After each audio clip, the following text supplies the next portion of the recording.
Hello guys, आज आहे बुधवार. तर मी बघा बुधवारची स्पेशल माझी अंडा कढी बनवले. आज बुधवार असल्यामुळे आज चिकन किंवा मटण खायचा कंटाळा आला होता. म्हटलं नको, आपण साधंच काहीतरी आज बनवूया. साधंच म्हणजे अंडी बनवूया, कारण असं बुधवार शुक्रवार रविवारी अशी भाजी काही मी बनवत नाही. असंच त्यातल्या त्यात काहीतरी नॉनव्हेज असतं.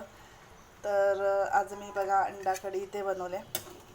आणखीन त्याच्यामध्ये आहे ना ओले काजूच्या बिया येतात ना, त्याचे गर असे काढले होते मी काजूच्या बियांचे, आणि ते असे गर घालून अंडा कढी बनवले, स्पेशल अंडा कढी.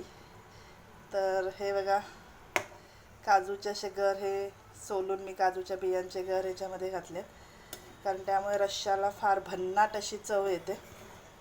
तर घरात जास्त कोणाला असे काजूचे गर आवडत नाहीत, त्यामुळे मी थोडेसेच घातलेत, कारण ते बटाट्याच्या भाजीत टॅमॅटोचा रस्सा वगैरे केला तर त्याच्यात पण घालून खूप छान लागतात. तर मी थोडे, उद्या पाडवा आहे तर म्हटलं उद्या बटाट्याच्या भाजीत काजूचे गर घालून